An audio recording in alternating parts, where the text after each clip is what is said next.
The thing I keep coming back to is the calendar on the wall. Not the shape of what I found inside, not the days I spent there, the calendar.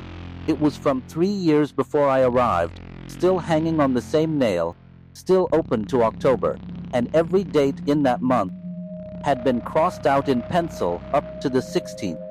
Then, nothing. The pencil was still on the windowsill. Someone had stopped crossing off days on October 16th.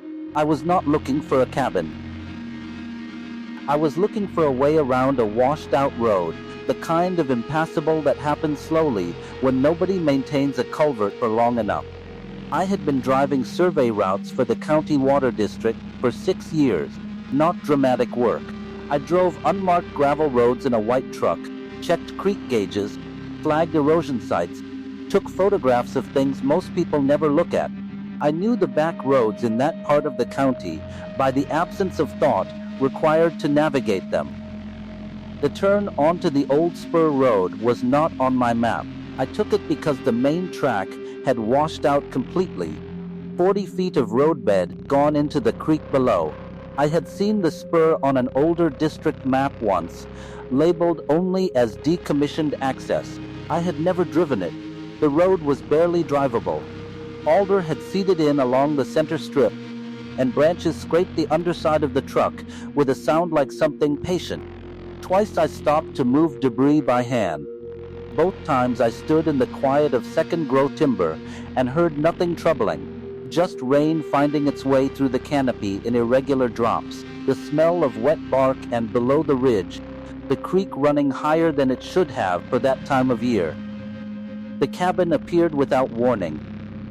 One moment there was tree line, the next a break and a low roof line against pale sky.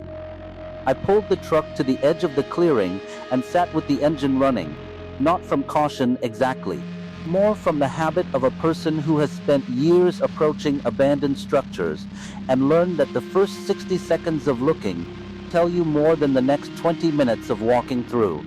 The roof was sound, no sag at the ridge, the chimney cap intact. A split wood pile along the south wall was covered with canvas weighted at the corners with stones, each stone placed deliberately enough to register. Someone had thought about wind. Someone had thought about what would happen to the wood if the canvas lifted. That kind of thinking is practiced. It belongs to a specific type of person. The front door was not locked. The handle was a simple thumb latch. I stood outside longer than I needed to, my hand not yet on it, looking at the worn path between the door and the woodpile. The grass on either side was higher. The strip between was not. Feet had moved back and forth along that strip enough times across enough seasons that the ground had kept a record. Inside was one room. Wood stove against the back wall, firebox cold, a narrow table, 2 chairs, not matching, a shelf above the table holding a row of mason jars with handwritten labels in the same blue pen throughout: flour, salt, cornmeal, dried beans.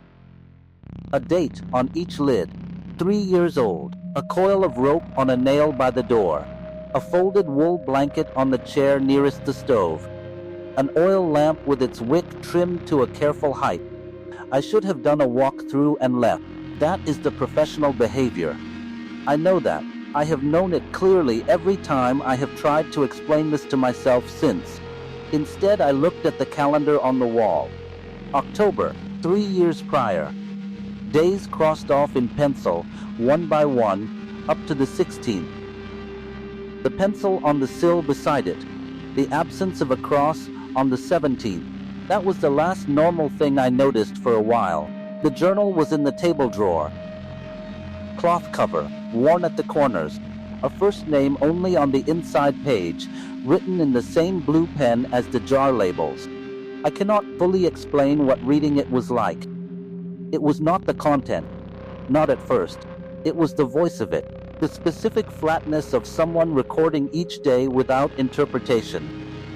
The way a person writes when they have been alone long enough that the audience for their words has become purely themselves. The entries went back 4 years. They described maintenance, weather, the condition of the creek, which animals came through the clearing and at what hour. Once, a note about a vehicle on the road below, the first one in 6 weeks, and the feeling that accompanied hearing it. The entry did not name the feeling. It recorded its presence and its passing. Then October, the entries shortened. October 14th summarized the water line from the spring box had reduced to a trickle and would need clearing. October 15th summarized cleared the line. Running well. October 16th, the road will be gone by morning if this keeps up. October 17th was blank. So was every page after. I sat at the table for a long time. The rain on the roof was steady. The cold in the room had the weight of a space that has not held heat in a long time. I told myself the person had simply left, gone down before the road washed out, driven away. It is the explanation that requires the fewest troubling assumptions. I have noticed that the explanations we reach for first are almost always the ones that require us to feel the least. The wool blanket on the chair was folded into thirds, a precise fold. The kind that happens when folding a blanket has been done the same way enough times that the hands do it without instruction. I used the blanket that night. I should not have. I know that too.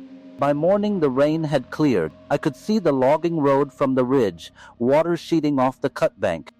I should have walked down and called for a maintenance crew. I went back inside instead, made a fire, boiled water for coffee, using grounds from a tin dated the same October as the calendar.